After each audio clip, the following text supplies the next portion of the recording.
I grew up kind of like the delinquent at like a private school, I feel like, because my mom worked there, so I went there for free, but I was just among the rich kids with my fucking like poor vibe. You were kind of like an anthropologist. You know what I mean? You're kind of What?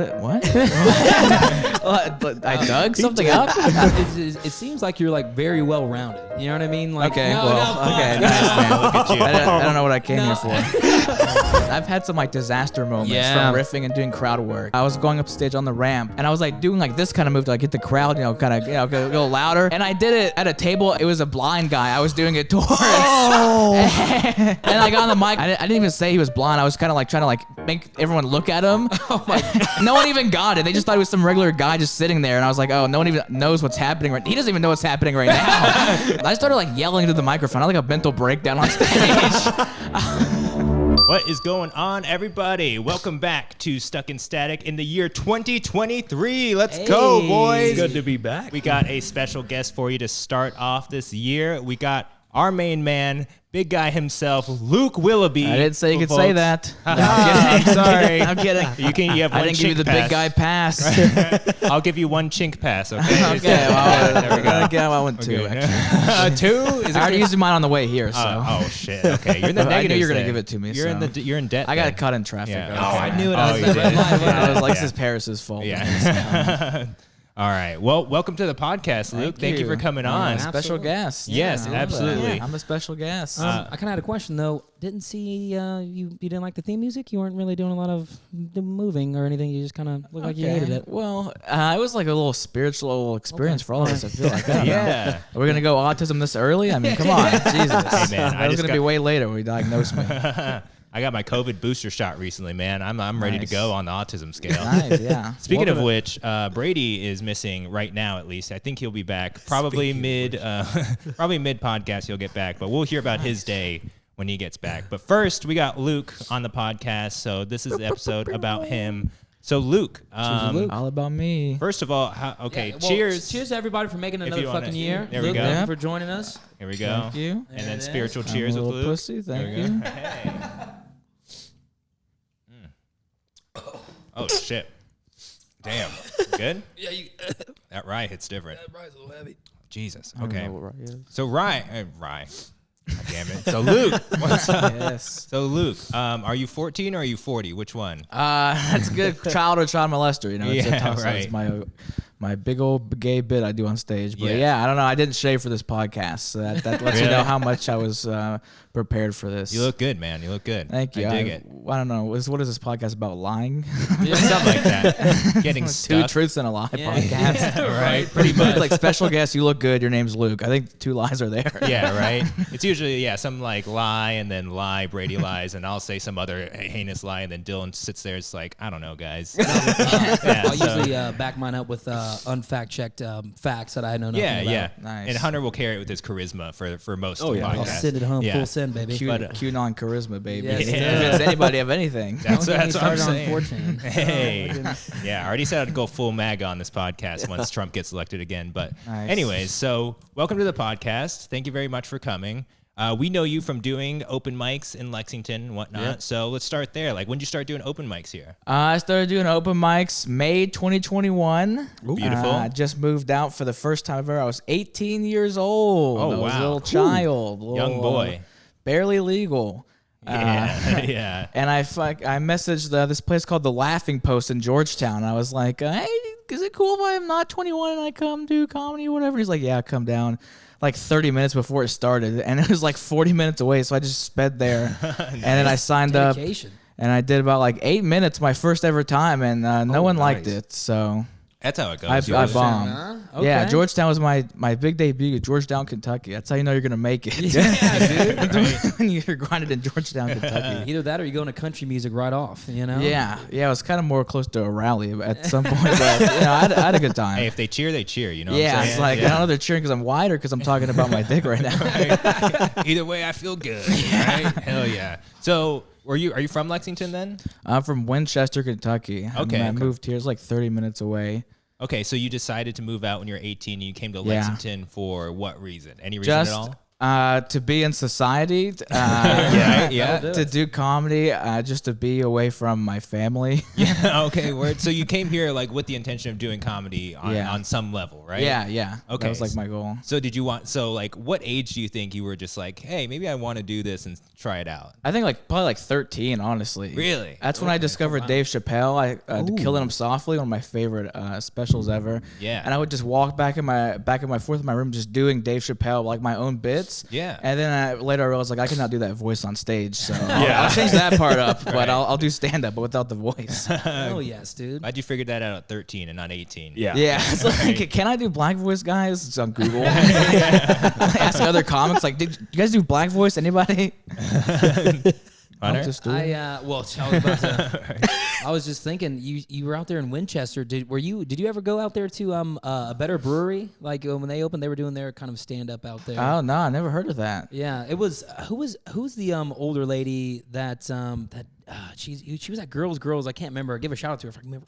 Kathy Perkins. Oh yeah, Kathy Perkins. Yes, dude, she would go out there and people were not prepared. Lexington comedy icon. Yes, Kathy Perkins. She's hilarious. Yeah. But she would go out there and crush it up, man. Yeah, I bet. So like, okay, so you turned 18, you said immediately, fuck my family, you said fuck school, apparently, and then you said... Yes, I have an 11th grade education because COVID cut off high school. Oh, true, yeah. That's right. Shit. Damn. That's pretty good. So you're young then? Yeah. Like class of what, 2020? 2021. 2021? Whoa. Are you Yeah. serious? God damn, I don't dude. even know about 9/11. I wasn't there. Oh, dude. No wonder you couldn't drink any bourbon. Yeah, right. Oh, yeah. So you're not even drinking age, No, are you? I'm not.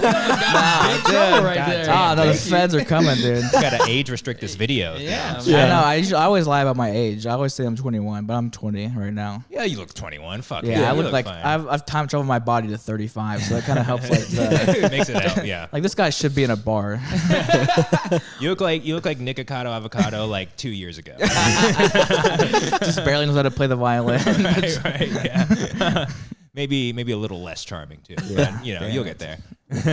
Both have an OnlyFans, so. Oh, for real? Get the fuck I know. out of here. He has Come one on. though. He does. No. Yeah. Wow. No way. See, We this is did- how people get sucked into it, dude. Oh, Because now yeah. I want to see what the fuck this is about. Yeah. Yo, could you imagine you're eating spicy noodles all day and then you get fucked in the ass at night? Like, what a horrible No, combination. I don't think he's God. going that hard. I think he's No, just he doing is. some He is, dude. shakes. Don't Google Oh, it. Don't dude, Google yeah. it. It's everything. Everything you could imagine. Whatever you're imagining, it's worse. Yeah. Did you Google it? Did you? Yeah. Yeah. I was gonna say that definitely sounds like a man with experience. That's I remember one time I actually turned him on recently, and I just got back from Denver, and I brought some Colorado marijuana. So like I was in my house doing it alone. For, I don't really ever smoke alone, which is actually kind of nice. But then I realized like how much I truly talk to myself. Yeah. You know what I mean? Like, Yeah. I've now hit the threshold to where like I should probably talk to someone about it. Yeah. You know what I mean? Like, it's like me opening the fridge and reading everything to myself was just a bit ridiculous. But then I started laughing.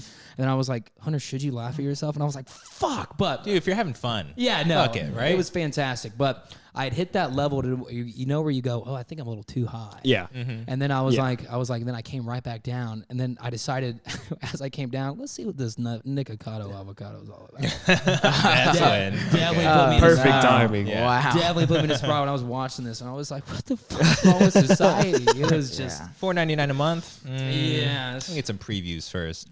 All right, so Luke, you're a young guy, so give me an idea of like who you were growing up, essentially. Because like if you decided you want to do comedy at 13, I'm assuming you had a pretty troubled childhood then.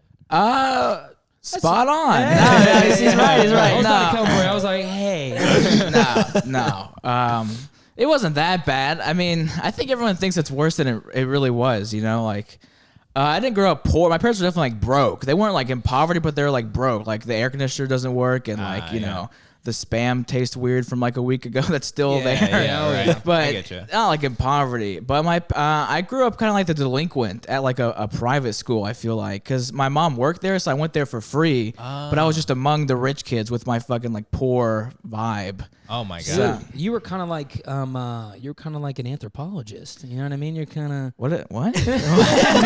I dug something up. That's a common reaction we have to Hunter's comments on this podcast. Don't worry. But yeah, so carry on. So you're in the school, and then It's like you just picked a random degree. that's exactly what I did, dude. I don't want to talk about it, but yeah, go ahead. But yeah, I was like the troublemaker for like the rich kids. So I would just like I would just say stuff that they like wouldn't ever say at their houses. I'd be like, guys, do you know fuck? And they're like, holy shit, right? So true. Hey, you know God? Fuck that guy. No, yeah, I kept the God thing for a while, but yeah, that's basically I think where my degeneracy stems from, and then it just went out from there. Public school, like after my mom started working there, then I just became full delinquent. Was your mom like a lunch lady or? She was like I think she was like an assistant teacher. Okay, is what she did. So that let me just go for free. Did she work with like I don't know, was she, because remember the one teacher in high school that would always pick people up and take them around? You know what I mean? Like Special ed teacher, yeah. Yeah, no, guys, I know it's a toss-up, but not me. No, because I was always led around by those teachers. I want to know where they came from. You know what I mean? Like, it could have been his mom. You know? No, she worked with like preschoolers, like the younger kids and stuff. Okay. But it was like the same like chain. So how long were you in private school then? I think third through sixth. Yeah. And then back to public school. After that? Ooh. Yeah. Okay, so at what point were you just like, so did you feel like you didn't fit in with the kids like immediately, or did that take some time? It was like immediately because like Yeah. I could just tell they were just different than me. You know? Yeah. And I always just felt. I'm gonna start crying. No, I'm kidding. I always just felt left out. They made fun of my cheap ass lunch. Right. Yeah. All their clothes were ironed and stuff. Hey, we've all had to whiten out the fourth stripe on the Adidas every once in a while. Their clothes didn't smell like bourbon and Newports. My parents don't smoke, but yeah, it just felt weird just from the beginning. But public school, I fit in. I felt great. Okay, so you got to public school at what, 7th grade then? Yeah. So you had all this like ammo, all this like experience being the like delinquent kid in a private school. But when you got to public school, like, did that just like skyrocket, or did you have some competition now? No, I never even really ever got in trouble. I was just kind of like a mischief maker, but I never like really got caught doing anything. Yeah. I was kind of good. I know. You're a sweet kid. Yeah. Yeah. But I was always quiet. Yeah. This is kind of my origin story for comedy, because a lot of people, I think their origin story for comedy is that they got made fun of growing up a bunch. So you guys kind of feel like that's a lot of people. But I always feel like I was really good at making fun of them back, and instead of making fun of myself, I think it's like their natural self-defense is like make fun of yourself. Yeah. But I would try to like roast whoever's like bullying me, because I was always fat, you know. So I was always a big red target growing up, or whatever I was wearing. So. Yeah, I feel like a lot of people like made fun of themselves to like get rid away from bullying, but I would make fun of them back, and I felt like I developed a little wit trying to roast them back. Yeah. I probably just was going too far, but still, it felt good for me. Dude. Do you have any ones that you remember? Do you have any zingers that you're just like, oh, I fucking got that kid? No, I don't. I remember in 8th grade, I don't remember, but my friend. This is a weird story. I don't even know if I should say that. I don't think it's bad now, because I would do the same thing now. I slept over at his house. Hold on, let me go and look at the time mark on this. Yeah. Okay. We're good. It's not that bad. Actually, I'm curious to your guys' reaction. So I slept over at his house, and in the middle of the night, he got up and he like sent. It was like 8th, 7th grade, maybe. No, maybe it was 9th grade. I don't know. And in the middle of the night, I was just sleeping in his room, and he just got up and he was just sexting some girl on Snapchat while I was in the room. Word? And then he went up to the bathroom and was just jerking off while I was in his room. Oh, okay. Nice. Wow, your friends were way cooler than my friends. Yeah, sexting. What? I know. It was Snapchat. That was Yeah, that you was guys, wild. you had, because That was my age. yeah, man, because Was so much child porn on Snapchat. Yeah, ours was you just send a photo, then your high school career is over. Yeah. You know what I Yeah. mean? Like, Now this is like a weekly thing for him. yeah, that's crazy. So I remember one day he made fun of me, and I roasted him for that, because like the girl that he like was sexting was like kind of known to be like the school, like, you know, slut. Yes. The fun one. Yeah, the fun one. Yes. Yeah. Yeah. Get her on the pod. I'm just kidding. Hope she's The doing name on well. Snapchat's It's always a like child. it's always like No, It's a God. child. Paris, no. Oh, God damn.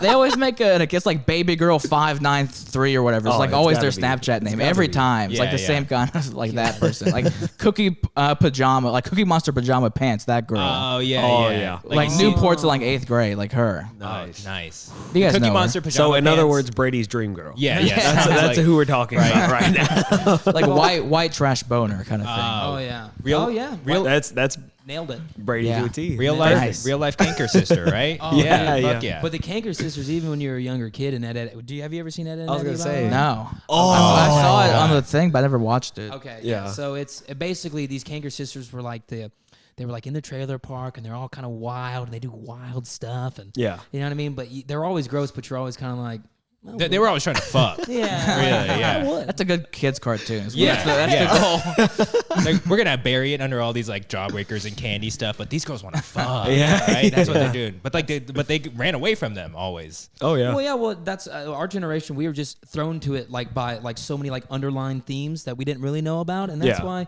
I don't think our generation's that like we don't like search for sex, but we kind of like we know it's around. When I feel like now it's kind of more like I want sex all the fucking time. Like, I get that feeling. It's like that episode of SpongeBob where Sandy's in her like bikini, and you're just like, Yeah. Like, okay. It's not explicit, but you're just like, To this day, I'm no, still I like, get dude, it. Sadie's just one of the bros, dude. Yeah, right. Yeah, She's like, cool. Sadie's just Yeah. one of the bros. Yeah. Well, okay. So like, we got back into your history a little bit, but like, Yeah. at what point were you just like, I'm gonna do stand up comedy? And like, actually, I guess I should like ask you first, like, what do you do otherwise? Like, I assume you have like a job and like have to like figure Yeah. out how to like pay bills and shit. yeah, I've had 5 jobs in 2022. Beautiful. I've definitely hopped around. I just got a new job again now. I have like a weekly employment update I give my friends like every Nice. week, like a fucking newsletter. I'm just like, this is where I work now, by the way. Fuck yeah. I think if you get a baker's dozen, you just get a couple free lotto tickets. Yeah. Just some scratch offs. Like, it's on us, man. You need it. But I work now. I'm starting at Carmart as what's called a PV rep. Okay. So I go to people's houses whose cars are about to be repossessed, and I just talk to them about it. And if they aren't there, I just put like a hanger on their door and I leave. Okay. Dude, How much of Great this? comedy material. I was though, about to by the way. say, like, did you take that job just for material? No, I don't know. I feel like shit. it's sad. It would be the only thing that would be fun if I like repossessed my own car that I bought from there though. Like that would be awkward. You go to the mirror in your house. I just go to my place. Like, hey man, do you have any kind of bills that we don't know about? Like what's happening? I'm like, yes. Are you okay, my guy? Can we help at all? But before this, I worked at a call center for like Medicare. So I help people Wow. with like their health insurance. So people were pissed all the time. Yeah, and I was pretty good at it though. So I would like try to help them out, or I'd just tell them to call like a different number, and then like they would like solve it. And I'd be like, if you call this number, they'll just fix it right now. Yeah. I was like, it's like 4:50 before I get off at 5. I'm like, yeah, they'll do it for sure. I have no power, but these guys do. That's why I couldn't work for the suicide hotline. 'Cause as soon as it's 5 o'clock, I'd be like, let's just both do it right now. On the count of 3. Right, you're right, buddy. Like, I'm trying to leave one way or another. Well, it seems like you're like very well rounded. You know what I mean? Like, Okay, no, well, no, fuck. okay, nice man. Look at you. I don't know what I came No. here for. But it does though. So like as you're going through this, like during that time when you start getting up on stage, is it more or less to where you're trying to do it, or you're just kind of bored? Like, is it like you're like I'm trying to do it. I even before my first set, I knew this is what I want to do. Hell I did yeah. it on Zoom a lot during the pandemic when I was 17. Okay. So I already had like some material like already written, but I never gone up on an actual stage before. So like literally my first time, I just knew, even though it sucked, I knew that I wanted to do it again at least. I wasn't thinking about like a career or anything like I am now. Even now, I don't think about it too much, but. So from Georgetown to now, what do you think's kind of changed about like how you're going about it? Well, at this point, it's kind of the only thing I have left. So that's 2 years for you in my life. I'm ready to get tattoos on the face whenever you are. Because like, That's our podcast, right? Commit. Like, it's all Yeah, we got. just commit. That's all we got yeah, left. dude, it's tough. It's tough to see like my friends like going through college. And then I'm like, hey, I'm making $25 in Fort Wayne, Indiana next week. Cool. After it's a 9-hour drive. right. Dude, but I think in their head though, they're still thinking that's fucking kick ass. They are, but they're wrong. It'd be way cooler to be in a dorm with a Tempur-Pedic bed, studying something Yeah. that you actually want to study or something. I don't know. I mean, I was gonna go to college, but then I just quit school the last year because COVID. Because I didn't go Yeah. a single day, so I just cheated on every single assignment. Yeah, I imagine it's like not even worth like what. Okay, yeah. Tell us about that because that's something that I'm curious about. Is like, I can what was it imagine. like being on Zoom? Because like I barely went to school enough as is. Yeah. Like I couldn't imagine if it was on Zoom. There's no fucking way. There's Yeah. no way. Yeah, at Brady all. never went. Ah. Yeah. Really? Yeah. I stopped going at about 2 months. That's when I stopped. But the Well, first it was day, optional, wasn't it, or something like that? it I think it became optional after December when people would just stop caring. Yeah, I am at like. How do you even learn anything? Like, what were you supposed to study? Like, Dude, I was in AP French, and I cannot speak a single sentence of French now. So that's. I got like a D+ in AP French Nice. after taking it for like 3 years. Yeah, that's good. That's good enough. Let's fucking get it. D+, not even like speaking it or like doing it for the last year. No, Pretty solid. I would try to like Google Translate, and she'd be like, "Did you like translate this to like an 8-year-old in France? Like, what is this?" And I'm like, That's no. what my ability Yeah, was. true. Yeah. It's well up to par, but Yeah, I just asked you where the bathroom was on the test. Yeah, right. If only there was Chat GPT then, right? yeah, And that'd be that'd have so helped. useful. Oh, these kids are cheating for sure Oh my now. God. What is that? yes. What Chat GPT is literally something you can like tell it to do something. Or like you'd be like, write an essay about fucking The Handmaid's Tale in 2,000 Yeah, words, it's and it'll crazy. do it, and it'll just do it like a unique. It's an AI learning based system where Yeah. like you Oh, can dude, our education system is fucked. Oh yeah, they got to get around that somehow. And like reports, no one's writing reports anymore. No way. And I gotta say, like to what you're saying with that, like at least you somewhat had an excuse. Mine, why I don't know fractions still is completely on me. Yeah. You know what I mean? Right. Had all 4 years of high school. Totally normal. I worked at a lumber company now. I Yeah. asked them to convert it to decimals for me. Like it's scary. Well, I worked as a video editor full time when I was 17. I got like an internship that like paid. Oh, shit. So that's why I was like, I don't need this. I'm just gonna do this forever. Okay. And then I got fired like a year later. So Wait, for what? just because I like just didn't do anything for them. Oh no, but like Just what lazy. was the job like for? It was for this place called Rizzle. It was basically like TikTok, but it was like big in India. And I would just like take their videos and like make it fit on a phone screen. But eventually I just got lazy and I was just bad at it. And you they just turned it? And they're just like, yeah, basically. Yeah, I just zoomed in. I was like, yeah, you're like give me, please pay me. 1080 by 1920. Okay, 1920 by 1080. Basically, There we go. Yeah, I Done. mean, I had like track like the movement and everything. It was like short films and stuff like Yeah. that. Okay, But so it you have wasn't video hard. editing experience. Yeah, that was my first job. So do you like? I've seen you post like content on like your Instagram and stuff. So do you still take some of those skills and like try to apply it to Yeah. your comedy now? Yeah, definitely. That's definitely how I mean, I know how to use Premiere and everything. I'm sure you guys Yeah. know how all this stuff. Like, I Harris know, is like, do. wet right now. They 'cause don't. he talks to us about this. I do and I'm very just like, little. I'm just I, like, I know what I learned in school, and that was it. There you So- go. Yeah, mine's pretty much just click and drag to the YouTube Yeah. folder. Yeah. you know? Yeah.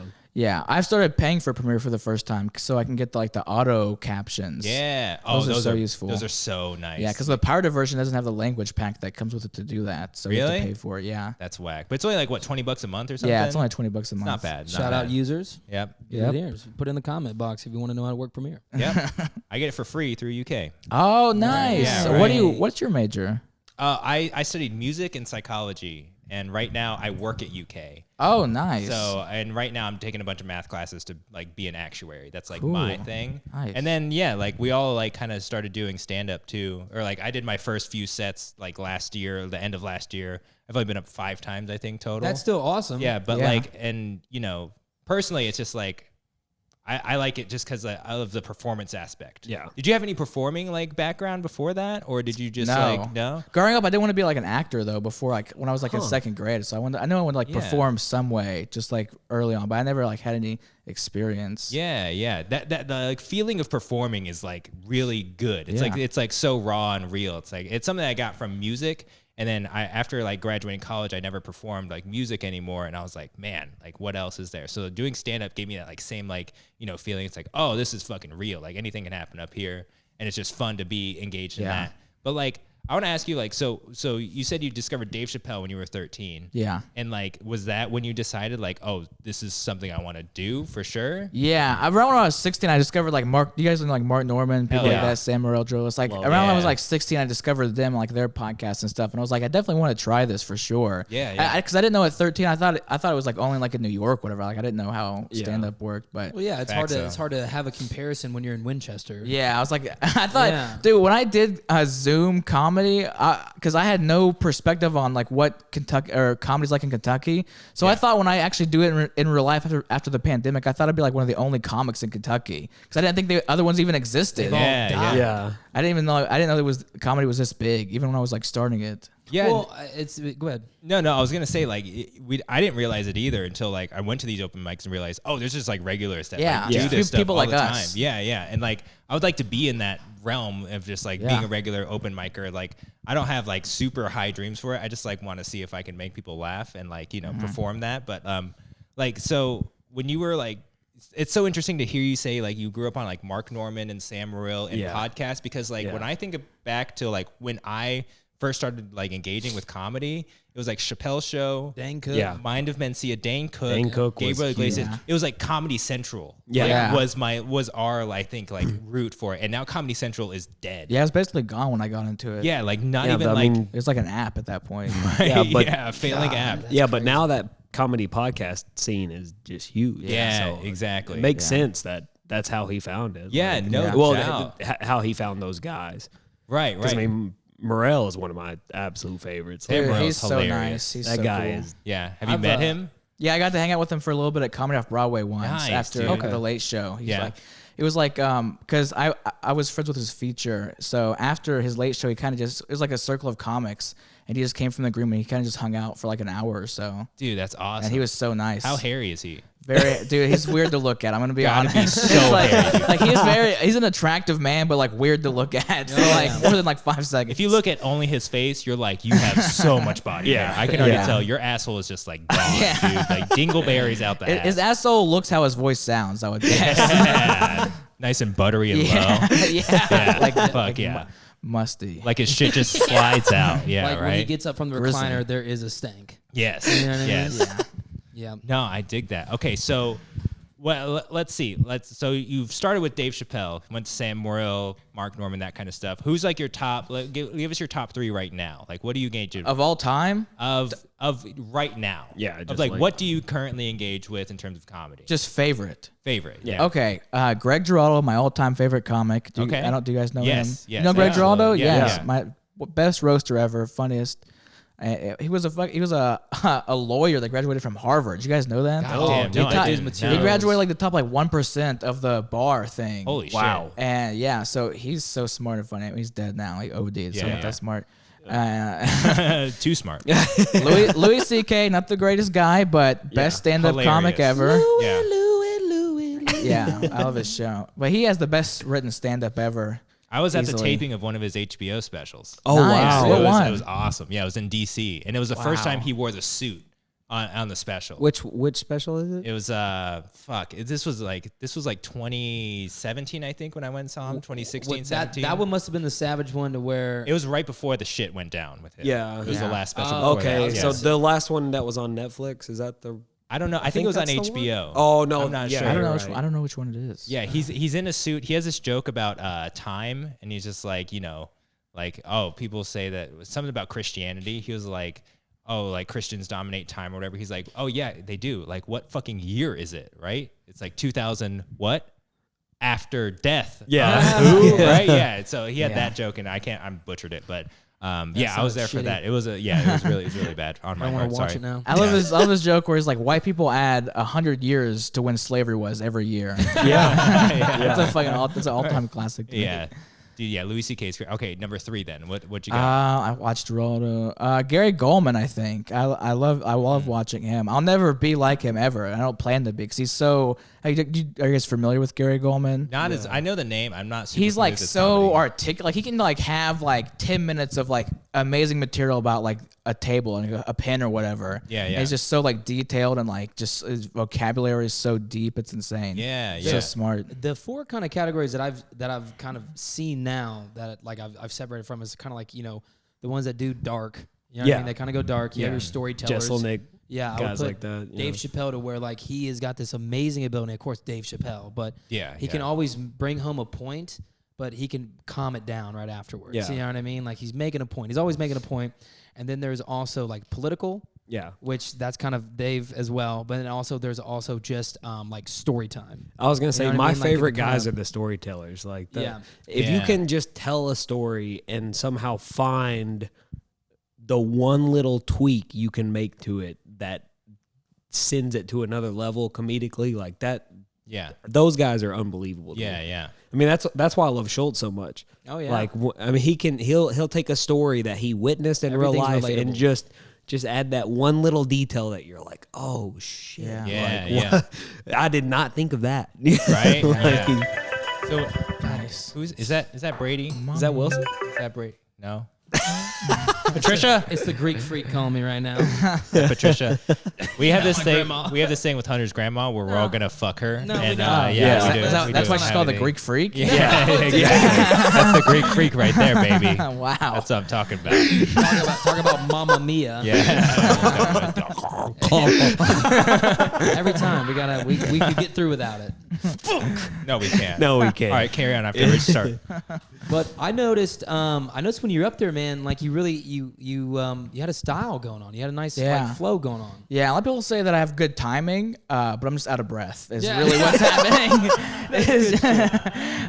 Was just really what my speech pattern's based on of how much life I have left in my body to give out on. It's really the a mic. battle more than anything. Yeah, it's like an ongoing battle is accurate. I wanted to ask you about like what do you feel like you've taken a certain style yet? Because you've done this, more than any of us have, I think. Yeah. Been pretty consistent for like what, a year or two now? 211 sets. I keep track like a little, Really? like a little Hell gay yeah. boy. I You keep do track. You do have autism. I know, for sure.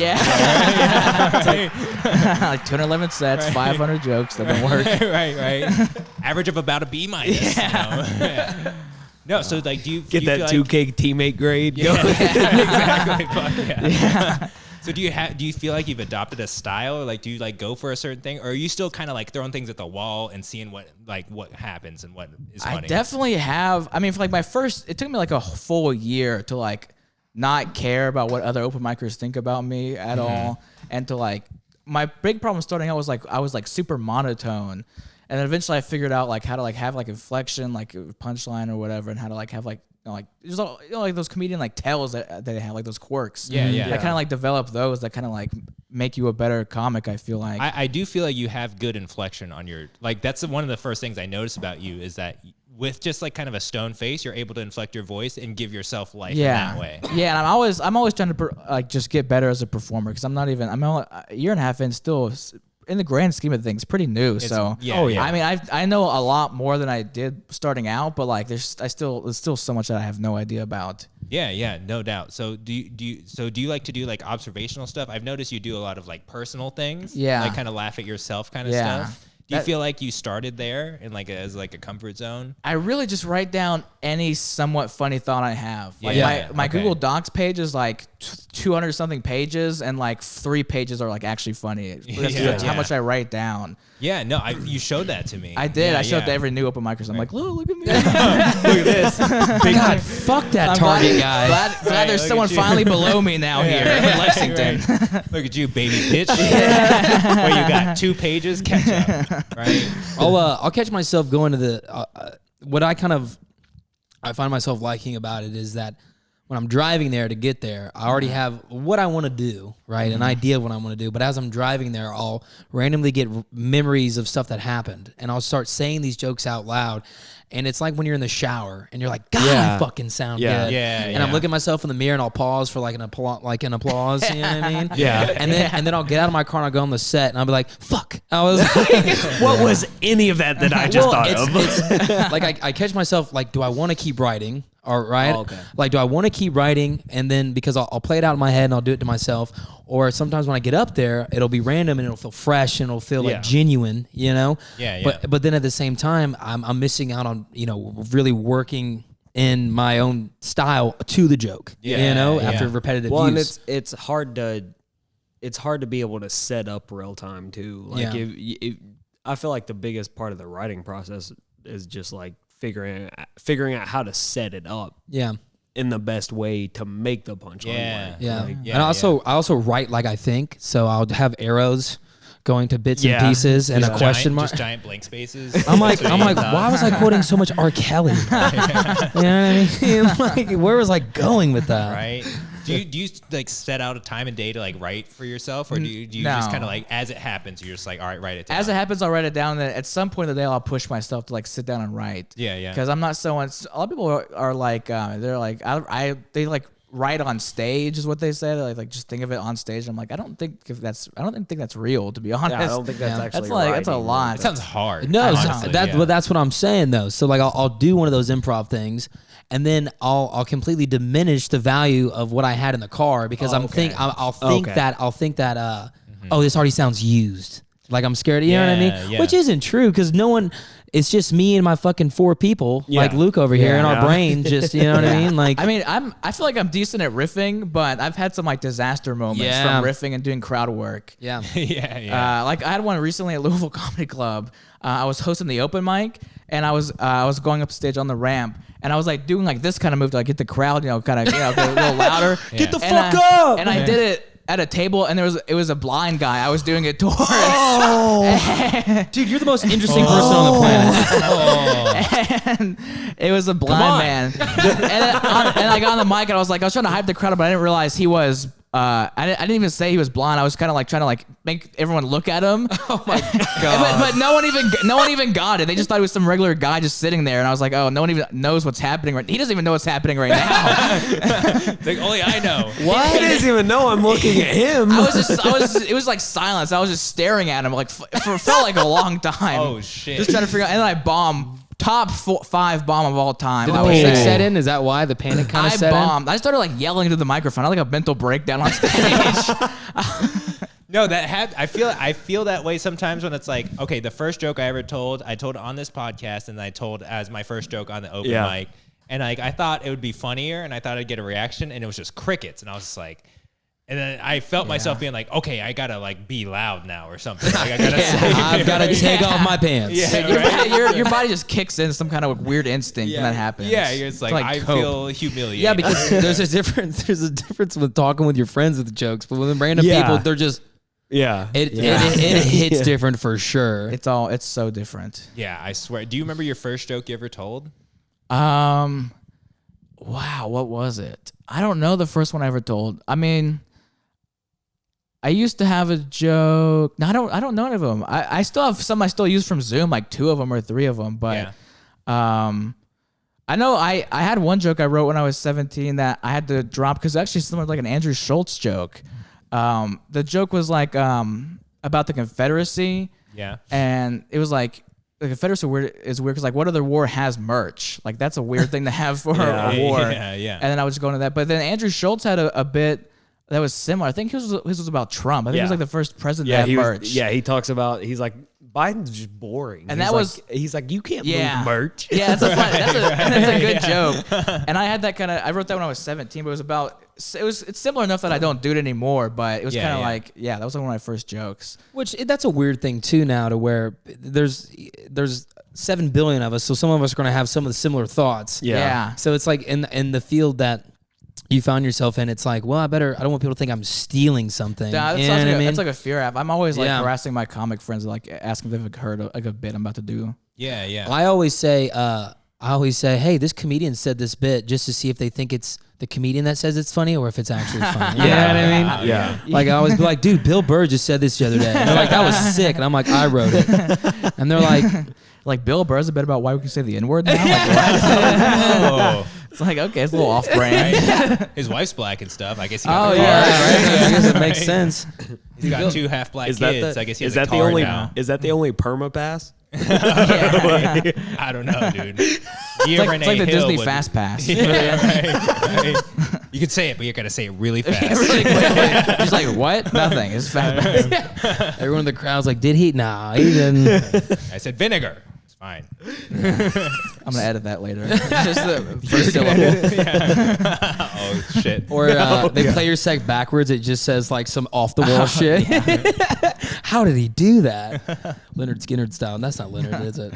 Pink Floyd. Yeah, there we go. There we go. That's no. Okay, I'm going to go on a tangent. Carry on. But no, I was going to say, like, I feel like personally, like I did a bunch of I tried to write a bunch of Japanese jokes, and I found out that like it's not super relatable. No. And I was just like, yeah, okay, that's right. Not everyone's half Japanese, right? And I was like, okay, so maybe I should get away from that. But I feel like I thought it was just a really good rebuttal.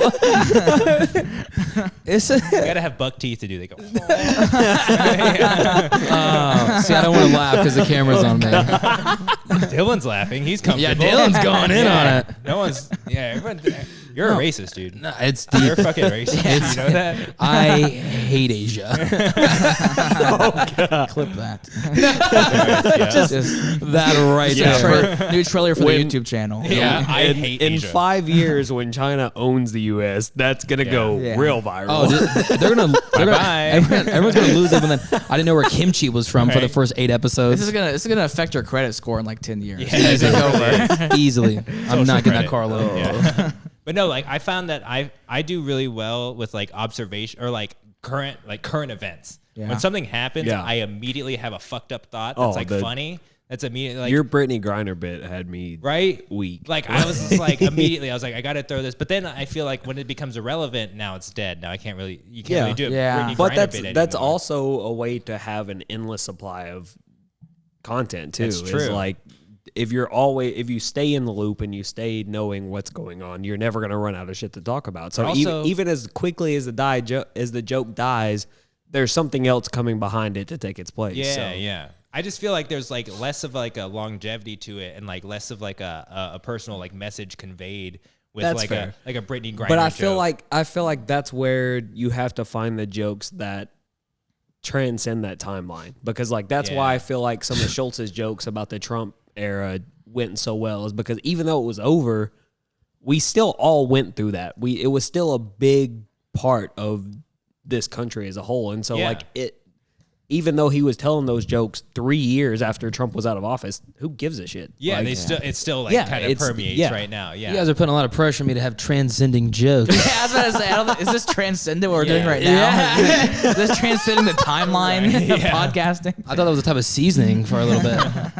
You don't know I about get- seasoning. So I see what you're wearing. Then y'all Stop know it. shit. Dude, come on, bro. Ketchup's a type of seasoning. These wood chips are seasoning. That's the way you bring on.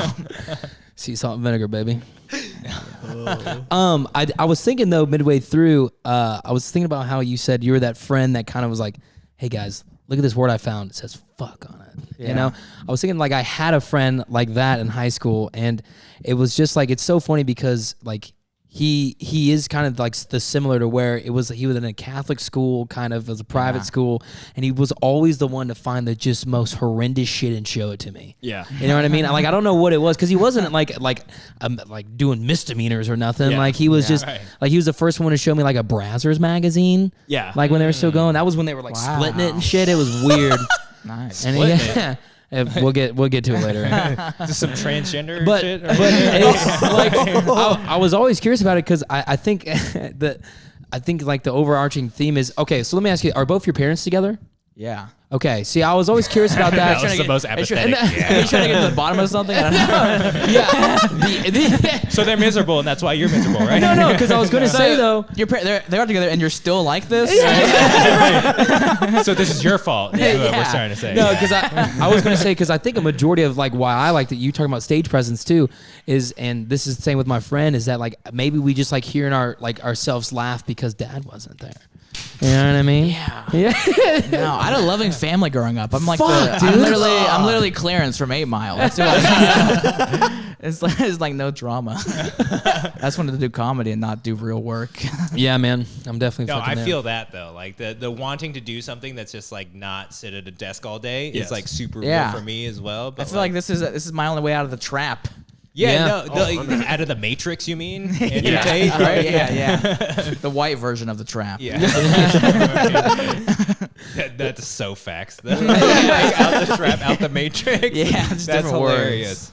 But no, like, do you think that like I don't know, like everyone, like to me, I was good at school. I was like, slated to be, I went to college. I did all this stuff. I'm perfectly capable of doing something like that, and I think I eventually will. But like, part of me is still just like, fuck, like, dude, why would I want to know. sit at a desk all day and like do whatever? And it's like I'll probably relegate to myself to that eventually. But part of it is just like Like, did you ever see yourself doing any other thing? Like, were you ever like, oh, I'm gonna be a dentist or fucking? I thought I was gonna be a video editor. I thought that was gonna be like my thing forever. And then I was like, how can I just make no money instead? And then I was like, maybe I can just drive to Louisville every 2 days and I do an open mic, and then that could be my career in 10 years if I'm lucky. Dude, that's just so crazy because you were saying like you weren't editing the videos. So I just picture you being like, I'm going to drive to Louisville. Instead, yeah. Yeah.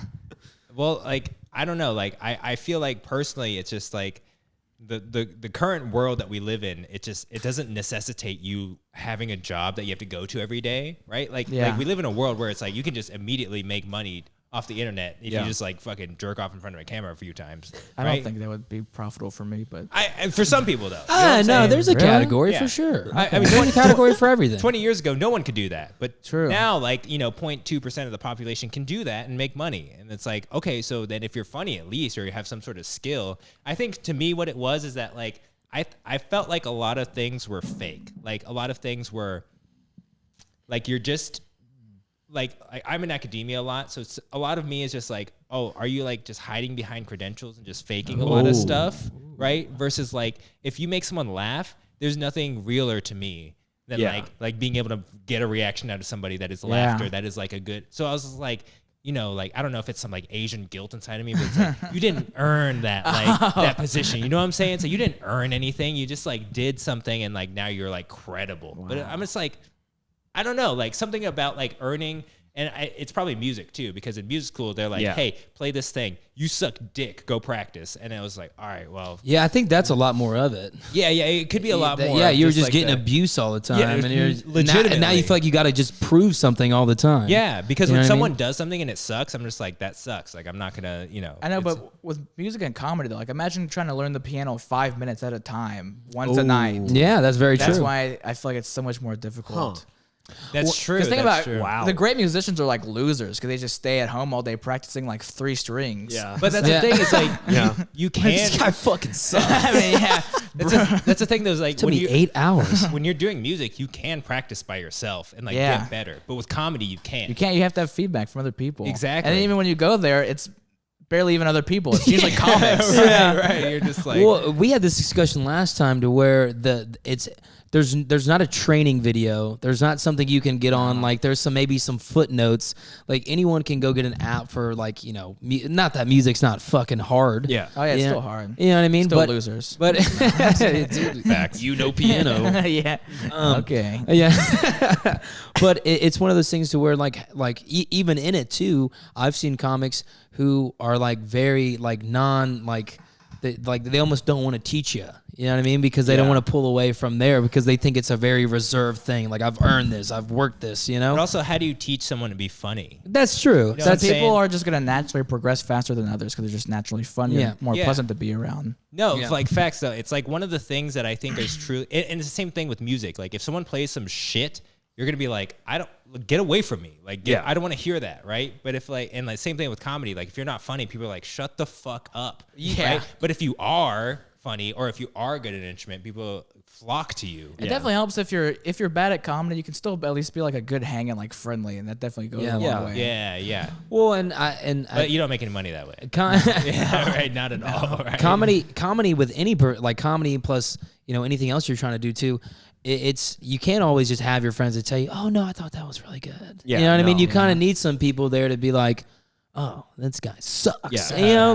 Because it's kind of like what you were saying earlier. Or to be like, oh, you got something there, but you just didn't do it right. Yeah. Like Hunter has a joke about not knowing sports, and like look at him. Yeah. This guy, you would think would know sports, right? Like you think he would know fucking sports. Fucking love ketchup and A1. He's like balding. He works at a lumber company. His name is fucking Hunter. The point of the story. So like you would think that he grew up watching Sports Center every day, like Dylan or me did, but he doesn't. He knows nothing about sports. It's embarrassing. It's honestly true. It's bad. Truly it's bad. embarrassing. It's not that bad. It's bad. It's horrible. Like it's honestly so bad. It's cute. Like me and Brady, it is. Like we laugh about how cute it is that he doesn't know anything about sports. It's so great. But the thing is, Hunter has a different skill. I've seen a football game. Yeah, a few clearly. But like Hunter's skill is like he can, although he knows nothing about sports. My dad's gonna be pissed. He can literally like grab someone and like start talking about sports as if like he is a fucking expert just through charisma. Wow. It's incredible. He just has that presence about him that you're like, oh yeah, he knows what he's talking about. Wow. Right. He just says the next It doesn't agreeable matter. thing. I think there's a word for this: white privilege. That legit is a form of white privilege. It's like it's not just white though. It's like also white and balding. And like why? How did I? I don't know How did I manage to also be angry at myself after this conversation as well? Like I feel like I went full circle, but never went anywhere. Like it was. But I was gonna say Hunter has a good joke about like the way he knows I'm sports. glad he went positive eventually. He's just roasting him for like a full minute. Yeah, no, Like, that's it's what we almost do cute here. how much you fucking suck. It's so bad, it's cute. I was trying not to pick up my bourbon for a little bit, but I was like, Yeah. I need a fucking drink. I was like, "Are you my girlfriend? Sorry, babe." Your girlfriend doesn't know sports either, Yeah, and doesn't exist. But anyways, Finish the fucking bit, Paris. he has a bit about like him knowing sports is like as much as he knows like Spanish. That's Right, funny. like you know what I'm saying. Like there's something there for it exactly, and like he's been working on the joke, and it's like there's something there for sure. And Yeah. I love being in a setting where it's like we can like talk about it and like collaborate and be like, Yeah. all right, what's the funny there? It's just like imagine looking like you and That not is knowing true. sports, right? That is true. Yeah, it's just like It's been hindering me my whole you life. might as well be in Mexico. Yeah, people that's- look at you and be like, you don't know. You can't do this. It's like I heard a French comedian one time say he's from Quebec, but he doesn't know any French, but he was always taught French, so he knows key phrases. So he goes, imagine when French people come up to you and ask where something is, and you say in perfect French, "Sorry, I don't speak French," and it sounds like that. They're like, "Hey, fuck this guy." That's kind of, you know what I mean? Yeah. Right, yeah. But no, it is. He makes a good point because it's just one of those things to where like I'll pick up on key things. You know what I mean? Yeah. Kind of like "Donde es baño?" You know, and that pretty much just keeps me by. So Yeah. it was something like that. Kelsey actually said a really good joke. She said, no, girls could say it like this. Somehow my boyfriend knows that he's third string, his wife is an Aquarius, and that he's got a bad left knee, but he doesn't know the fucking color of my eyes.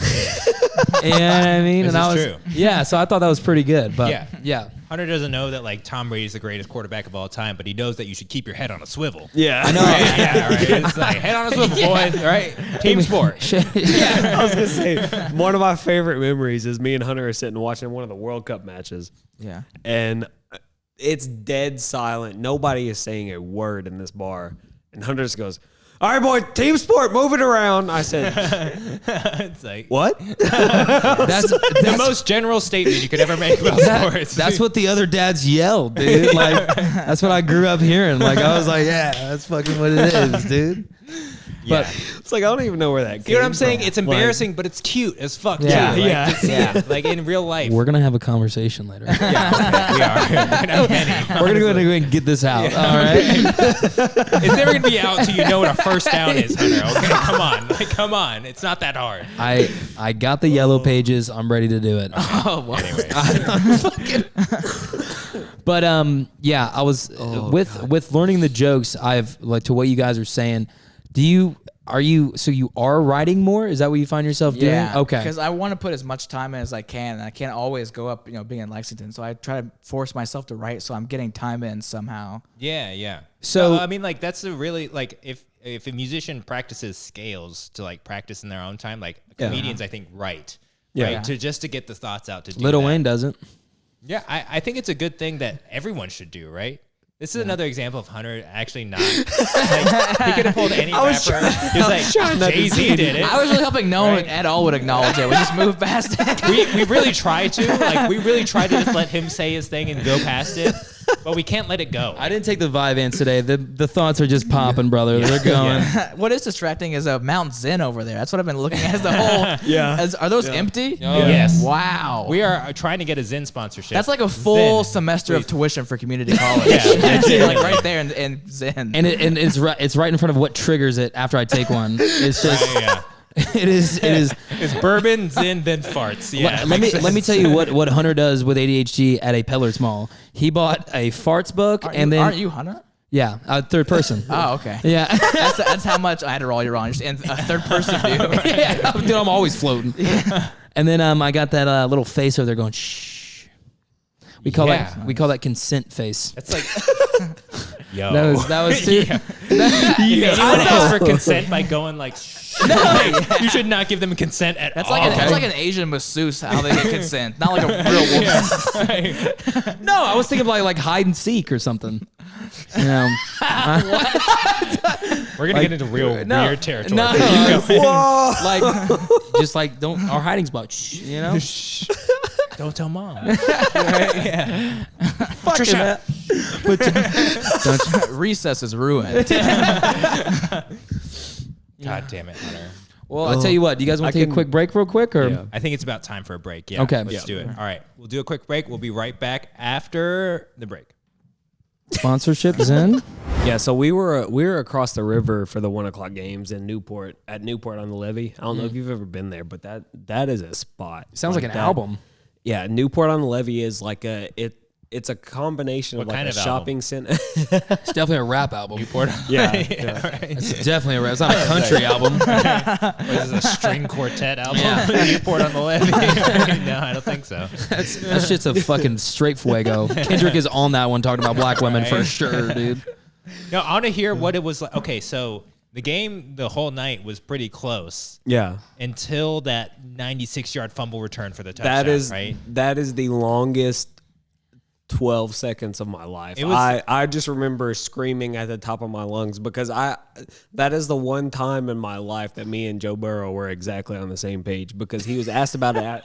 He was asked about it after the game, and he was like, what did you think about Sam Hubbard's return? Blah blah blah. And then he was like, I was only thinking one thing: run faster. I was like, it's like, yeah, please, Facts, though. because I was screaming at the top of my lungs, just yes, oh my God, please run, just run, you fat fuck. How is there a tailgating scene? I feel like it'd be really hard to tailgate there. No. So the entire lower area of the stadium is on the river, and it's just a big parking lot. And so all through those parking lots, there are insane tailgates. Because you know what I mean. It's kind of a weird, but also the river makes sense because a lot of like the true like diehard Bengals fans that are there every game and Newport. Like this is actually across like in the parking lot of the stadium. Shit. But a lot of the diehard Bengals fans have bought like school buses, old school buses, and converted them into tailgate spots. There's no And way they're so- repoing people's vehicles for that paycheck. No, but Yeah, they've right? You ever repo any fucking tailgate buses?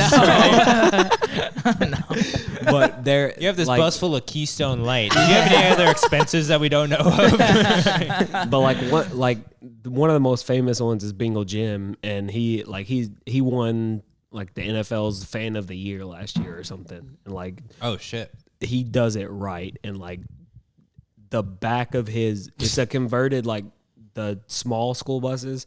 It's a converted short bus, and they Short bus. Nice. Feels right at home. Everyone with helmets on. Just banging their heads against the window. Did not everybody go to the game like that? but they converted the handicap lift into a kegerator. And Damn so, straight. Dude, our tax dollars are fuego right now. That one handicapped person was like, "Fuck, dude." Yeah, if they stopped saying that our tax dollars went to roads and instead went to like fucking short bus keggers, I'd be like, fuck yeah, Biden, yeah, let's go. You got those poor high schoolers doing just packets for school, just copy and paste packets while there's a kegerator over there getting Right. tapped. It's immigrants all over partying. Just a bunch of special ed kids walking to school now. There's no buses left. They're like, why do we have to do this? You got a helmet? Figure it out. Get a scooter. Yeah, where'd all helmets go? They're gone. It's like Sounds like an Ohio tailgate for sure. Oh, look, I went. So my aunt and uncle lived downtown Cincy in one of the penthouses that like overlooks the stadium, and so it's like a block away from the stadium. And so once we walked across the river, they all went downtown to the Banks, which is all the bars that are in between the Reds and Bengals Stadium. And so it's a great time. Like, it's open carry through that entire strip. It's Like, crazy. You can just Guns?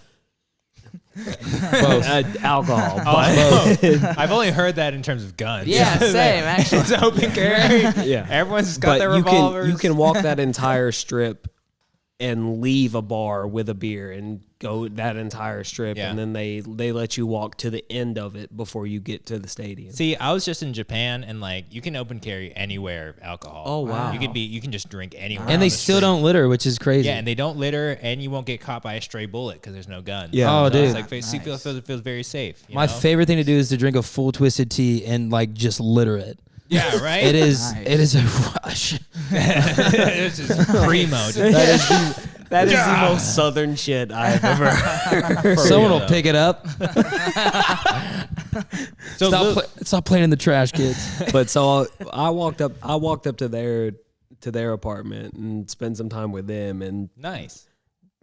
Got some family that's- time in well, too. and Oh, yeah. that's the Irish Catholic side Wait, of the family. are they so- Bengals fans as well? Oh yeah, Okay, huge Bengals. okay. They're season ticket holders. So That's what's up. I do want to reel this back real quick and re-hit on. They have a penthouse overlooking the stadium. yeah, We've never So- been there. Dylan. yeah. My uncle at one time was the GM of the family of car dealerships in Northern Kentucky, which is the Carey family. Word. Okay. So he started at the Volkswagen dealership and then worked his way up and was a GM of the entire family. Big ballin'. And is so what you're like saying. he's made stupid money. His wife has worked with him. We've entire been buying way. fucking B&Bs when we go to Cincinnati, Dylan. No, we have not. We have not. That's why your phone automatically goes silent when I'm calling you there. Definitely don't want him and Brady walking up there. Jesus. But I don't stay with them when I go Right. there. Like I stay with my cousin who lives across the river. So Word. What is a hell of a game then, it sounds oh like. dude, that Cousin across the river just sounds funny. yeah.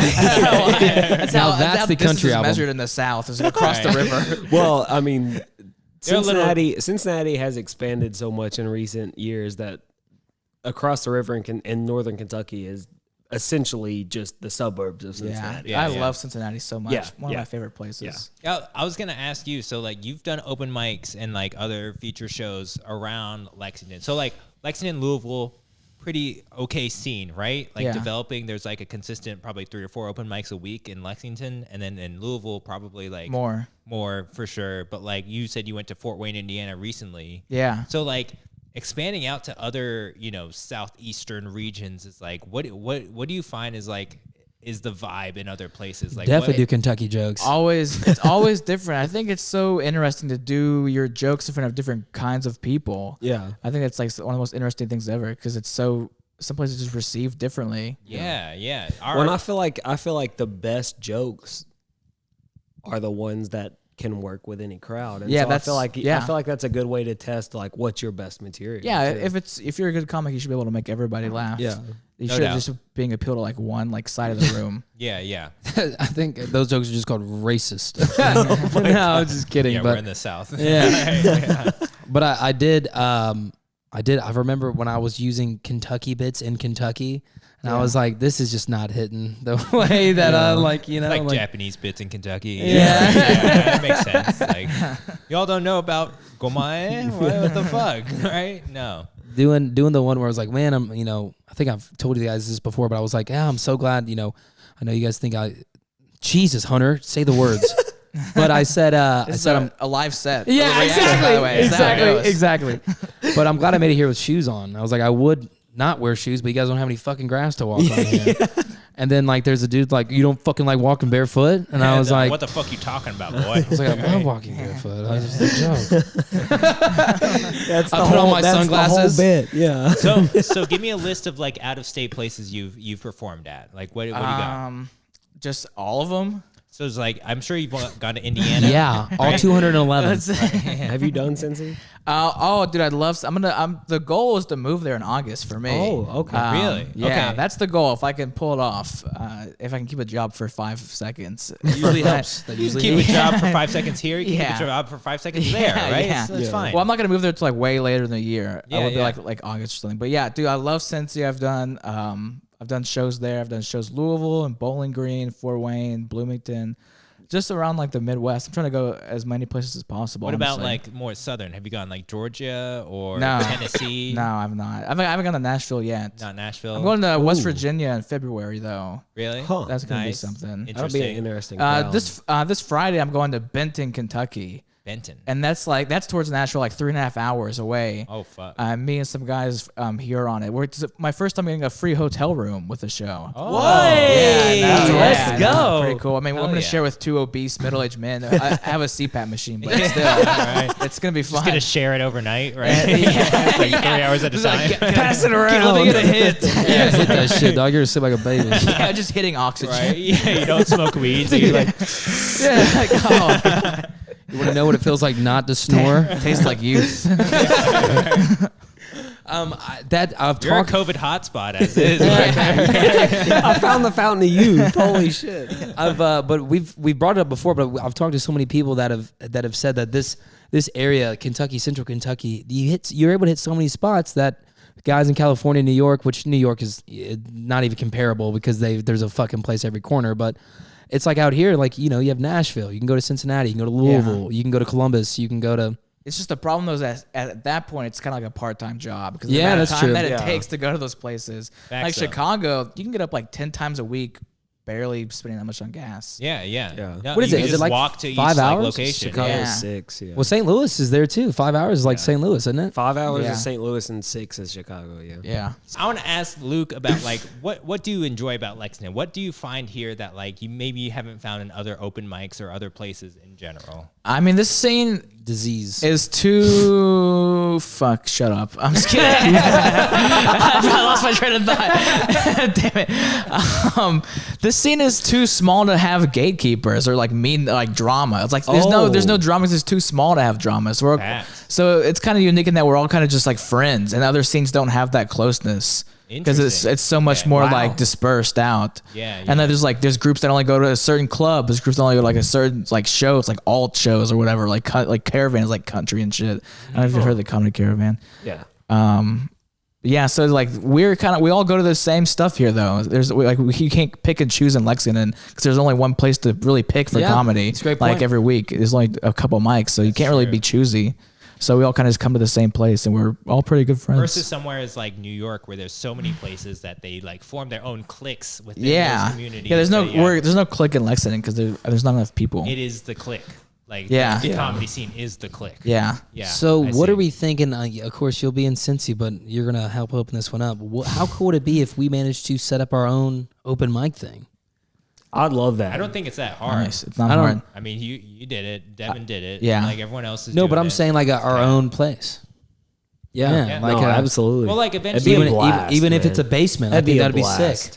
eventually we have the thought of like maybe doing a Kill Tony style like show. in Nice. Yeah. Lexington, That'd be you know what I'm cool. saying? Yeah. But it's like obviously that would require us establishing ourselves as comedians locally and then being able to. I think things like we've already talked to Yoku about doing his album drop and stuff. Yeah, like yeah. I think things like that will help us gain that kind of recognition to where like we can host those things real time and people are going to pay attention. Well, that's another thing that I think Yoku and Juice and Eli brought up on that one podcast is that like they can work out of Lexington and they'll just go to California to do music Yeah. for a little bit. Yeah. And then it's like Google Flights is a hell of a thing. Yeah, right. That's what Yeah. he said. It's just like, but with comedy, it's like slightly different because it's Yeah. like, music is like so impactful to people, Yeah. like on like a visceral basis. But comedy is one of those that's like, it's not as like you have to really work at the art to really get there, and you don't really get there in a place like Lexington. Yeah, everyone else's profession's shit. I Absolutely. But I kind of want to come back and just figure out who you are, Luke. mean, okay. I want to come. wow. I want to dissect. Parents you are still together. okay. We've already established. So I'm still kind of weaning that one off there. But let me say this. So I want to figure out. So as a kid, are we talking? Were you like kind of a nerdish kid, or were you kind of more of a kid, gamer? Yeah. Like, Yeah. so you were already in high school with the Xbox One. Is that what I'm thinking? Yeah, I think I You got that. fucking goddamn bastard. I think I got that for Christmas in like 8th grade. Holy the one shit. Christmas, right? Yeah, it's one Christmas. Yeah. But okay, so you're doing that. Are you more of a RPG? Or are you more of a shooter? Just NBA 2K. I Okay. could play that Okay. for a long time. Wait, what, are you on PlayStation 5? No, right now my rotation. I've been playing Xbox 360 Minecraft and then Civilization. I'm not gonna lie. Civ 5? Luke, You going full autism on us right now?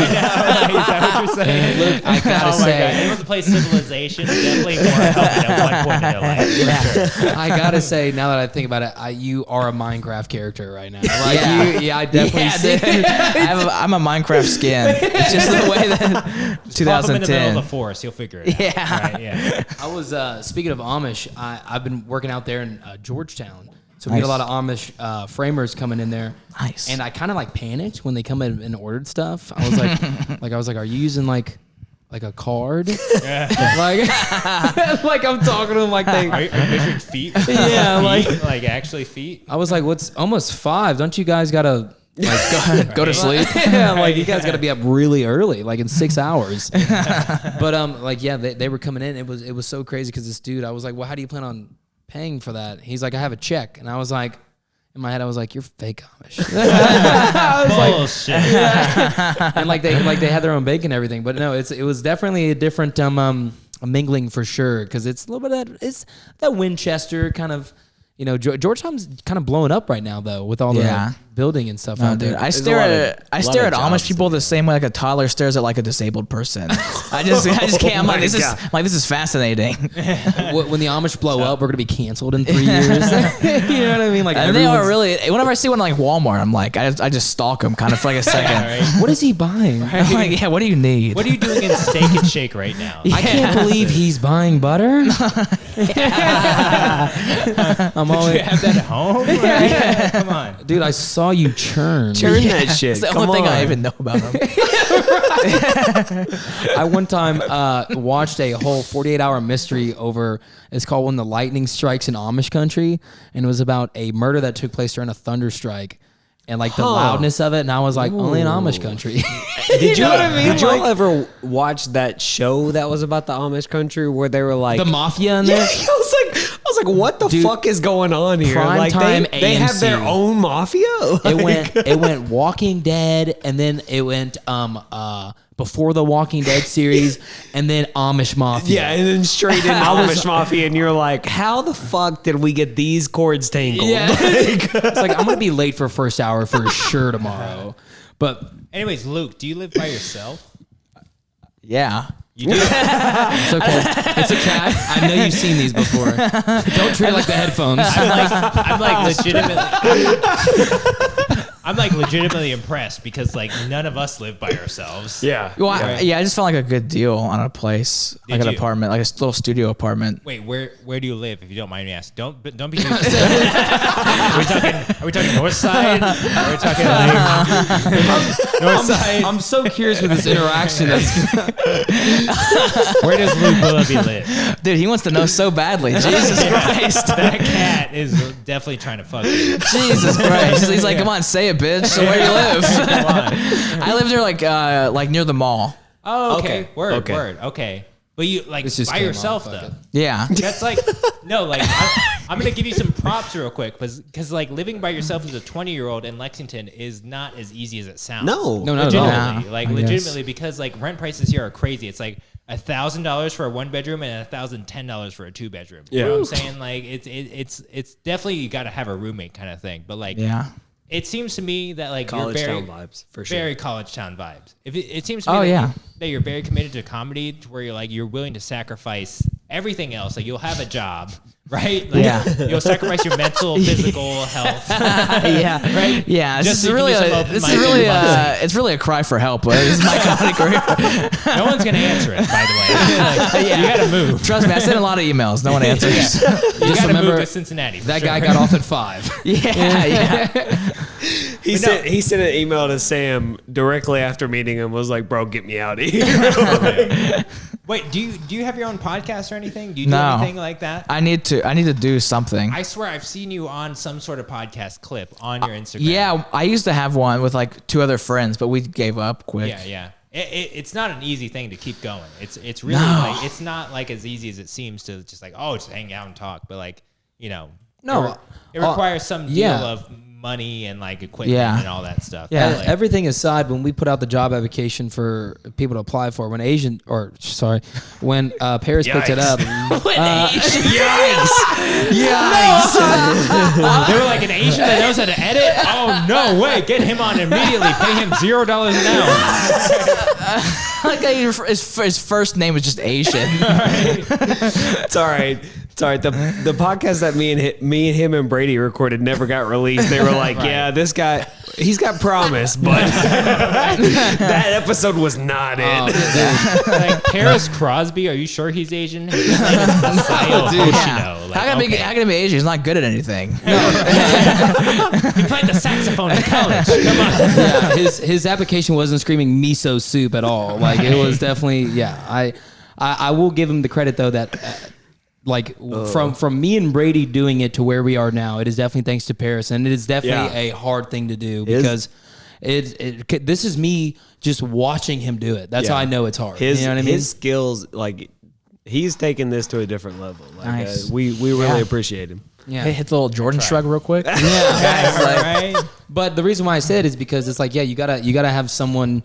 It took someone kind of just pushing us, being like, "Hey, come on, guys, But let's." no, Luke, I think you're totally like funny and observational enough to like have your own thing. Like, even do Bill Burr style Monday morning podcast. You know what I'm saying? Maybe. Just like talk it up. But like, are you in a position to? Do you have like mics or anything to record? Yeah, stuff? I have one mic and I have a camera and a tripod, so I really have no excuse. Really, I'm just thinking about maybe how he got created before with it. Yeah. Now you just got to lose weight. I don't think it's a requirement for podcasting. It's kind of the opposite. Yes. I just need a little bit more weight and some more allegations before I can blow up. Camera from here up, you're good. It's either lose the weight or gain more. Come on, buddy. Yes, Pick a side. Yeah, that's what I was gonna say. After I became a regular at a bar where they knew me by first name, I was like, I definitely have a podcasting voice now. Oh yeah. Anyways, Luke, I want to know about like your dreams and like your perspectives going forward. I know, like, I understand that you're saying that you just do it for like because you're trying to get practice because this or that or the other. But like, I know that deep down you have dreams of sucking dick for a living. So Yes, that's so accurate. That's so accurate. Right. So like, how do you get like? Just tell me what you would like your life to be like. Like ideally, the most 100% ideal situation for you. Like, what is it? Wow. Yeah, fuck what you heard. Cut that out. Cut that out of the podcast. I mean, I want to be a full-time comic. I want to be either feature level, then headliner, and then overdose. Yeah, Chris Farley. The Chris Farley route. Go out like Belushi. Right? I know you're not drinking now, but you'll eventually Robin get a Coke Williams. addiction and all that stuff. Let me tell you, once you hit that hill, you will slide, buddy. Yeah. So you I'm want ready. one of these? You want these up and downs in your life? So I mean, I meant to ask you this earlier. You were talking about how like before you had the comedy dream, you had at least an idea of acting. yeah. Are you one of the comedy types that you want to get back to that at some point, to where like if you had a big enough comedy career, you would want to make movies out of it or not? Yeah, I mean, whatever I could get, honestly, I will take whatever. Okay. But above all, I just want to be a full-time comic. I love comedy. I mean, it's either being a comedian or making $15 an hour for the rest of my life in an office. So I don't know. I feel like this is it. This is the only thing I've ever pursued. I've never been good at anything else besides this. And I mean that, you know, a little bit. Yeah. No. Hold him back. This is how I said. No, I've really never been good at any single thing like quickly. And I'm not saying I'm good at stand-up, but I feel like for where I'm at, like time-wise, I feel like I've progressed. I'm pretty happy with where I've progressed, and I feel like everything else I've pursued, I've never gotten that. So So like is it more of a feeling thing that like once you felt how comedy felt to you, is that what made you pursue it that much harder, to where it was like, Yeah, I mean, it became having real? like a really, really good set. I mean, that's like a big high for a person's Okay. brain. Okay. Yeah. That's like, it's addictive. No, facts. I had a set at Timmy 2 times where someone bought me a drink, and I was Nice. just like, I was like, that's the greatest compliment I think I've ever felt. That's a victory. That's a victory. It's a victory. When I went to Fort Wayne like 6 months ago for a show as well, and some woman in the audience gave me like a plastic middle finger because I flipped someone off in the crowd, and she was like, "Hey, I thought that was hilarious. This got me through COVID to have this, and I just have it now." That's awesome. So it like goes like on your, it's like slips like a little middle finger condom. But you like feel like you've earned that, right? Like it's not like that just someone gave you a participation trophy for doing comedy. Yeah, I mean the rest of my life sucks so much. I feel like I can have some ego with this, even though I'm nowhere with this as well. But in the grand scheme of things, I feel like that's the difference between a lot of like professional endeavors as opposed to creative endeavors. Is like the journey itself is the high. Yeah. Instead of like if you're in a professional setting, like the high is getting to the high point. It's getting to the point to where you're making more money than other people, as opposed to a creative endeavor. This is the most real version of myself. Yeah, and it's accepted by others. Yeah, and so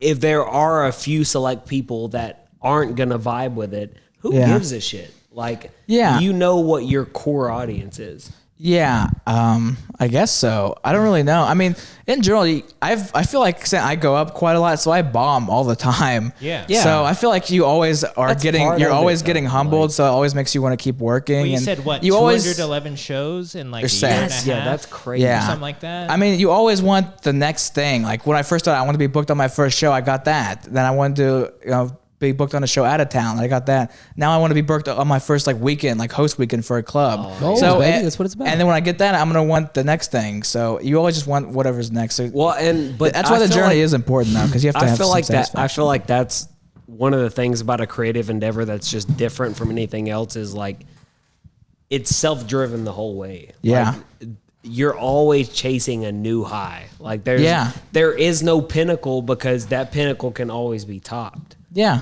exactly. I mean, even Sam Morril wants the next. He has Netflix, but he still wants whatever. Sebastian Maniscalco is selling out theaters. I mean, Sam Morril doesn't have that yet, so that's something to go for. It's always something to work towards, even no matter where you're at in the process. That's cool. I wanted to throw out there to like go into Paris's point where he's asking you and like the questions. I think it's okay to have a simple answer. It's okay to have the simple answer of, I want to do comedy. You know what I mean? I think the simplest answer is sometimes the best, because if we kind of dilute it with so many other things that we're trying to accomplish and trying to do, it takes away from the fact of... There's a certain sense of just genuineness about it that you can't hide. I want to do comedy. That's fucking kick-ass. No, facts though. Like, I think you're really young and you're pursuing something, and you're just like the Chris Reese that from my high school that wanted to be a weatherman from the day one. Yeah. You know what I'm saying? It's He's like crushing it. The fact that you're like going out and just doing this thing because you like it, I think it's very admirable. Thanks. And like on a real level, like no comedic intent, like I admire that a lot. Yeah. And the same with your guys' podcast. I mean, this is I couldn't keep up with the podcast. It's just another thing I had to deal with. I was like, nah, I'm good. Yeah. And everyone has their own lane, right? Yeah. It's like comedy, podcast, whatever fucking cooking or whatever Brady fucking does on his day to day, whatever it is. See, that's the most important thing for me about like this is I have felt like from day one when we started this, it was like, this feels different from anything else I've ever done. Like it feels like I'm genuinely in a spot to where not only can I communicate my opinions, but I can get genuine feedback from real people in real time. And like, that's something that, especially in a generation where like there's so much social media shit going on and so much non-face-to-face communication, it's like being able to sit down and talk to people that are genuinely talented. Right. And getting to see them face to face is like, it's a different level for me. It's a different level for me to where like, I feel like my talents as a person to where like, I'm just genuinely curious about most people. Like, I just want to hear their stories. Like, I feel like this is an outlet to where like, you can pursue that. Yeah. Yeah. Like that works. Like it's a good thing. And so like, it's felt different from day one. Like I genuinely appreciate this setting. Like, is that a flashlight, or are you just excited to see me? I've been fiddling with this you've been cord playing for pocket like 2 pool years. for like an hour over there, dude. wrap it up, Luke, like we really appreciate you being. Thank you. the Thanks kind of for having person me. you are. Yeah, absolutely. And like you doing open mics and hosting other open micers like us Yeah, to like- do this. Like, Like we said, appreciate it a lot. we want to be a course. part of this. Yes. We want to be. Also, sorry Keep for coming. acting out at the last open mic that I was at. Making Ben I wanted to like, bring that up. That Yeah. was hilarious. No, You like, talking about the light thing? no. Like, No. like this guy that the feature that they had at this open mic said he would hit me in the nuts. I was like, all right, okay, do it. So like, I walked up there and was like waiting for him to hit me in the nuts. Yeah. Okay, that was the day I got my booster shot. Like no joke, I was tizzed out of my mind. So Yeah. in other words, It made it flare up. It was Yeah, it was flaring exactly. up. It was a very flare up at that moment. No, definitely don't go on stage while someone else is on stage. But no. I get don't you. care. And like at the same time, I apologize for that. did that? I did that. Like, I'll show you a video later. But like Oh legitimately, my I did that. God. And like low key, I'm sorry, I was a little drunk, and I just You're had my good. booster shot. Like yada yada.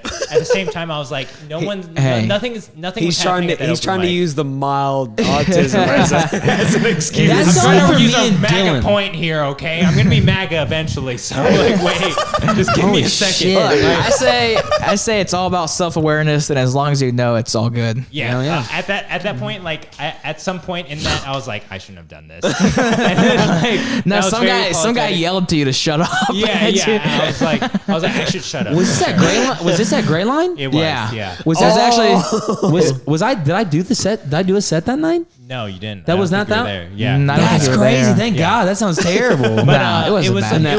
it was like the whole show was like You're okay, kind of buddy. weird. Like You're no one okay. was I don't know how to get that room to be more fun. Even when the guy that did it before me, even when he did it, it would have so many nights like that. So It was I don't know. legitimately like I was like, all right, let's do something to make somebody laugh. He's like, hit me in the nuts. Like, please. Like, I'll sacrifice myself. But it didn't go as I thought it would, and I was like, all right, that was probably dumb in hindsight. So Yeah. And I apologize. I apologize to You're good. everybody that was there. At the same time, though, Don't apologize. I tried. No one Yeah. else is trying.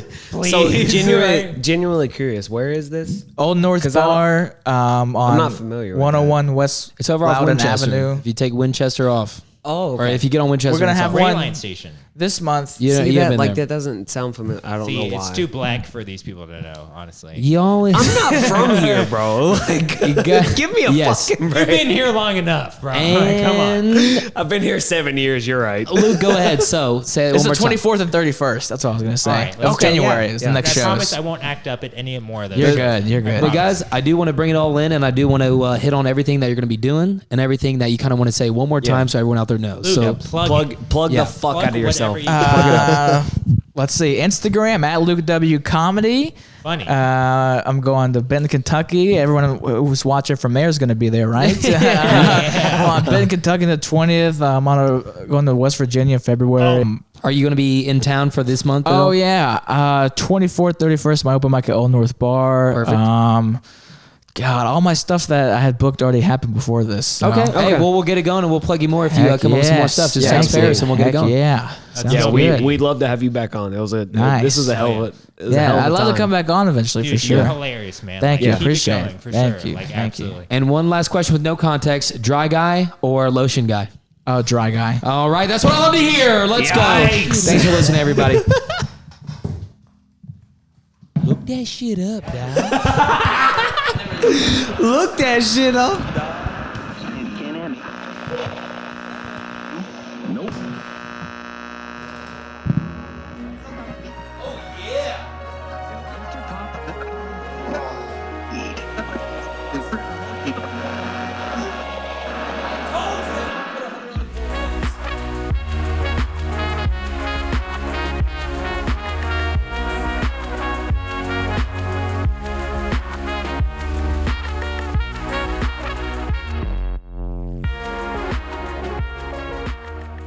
Look that shit up, dog. Look that shit up, dog.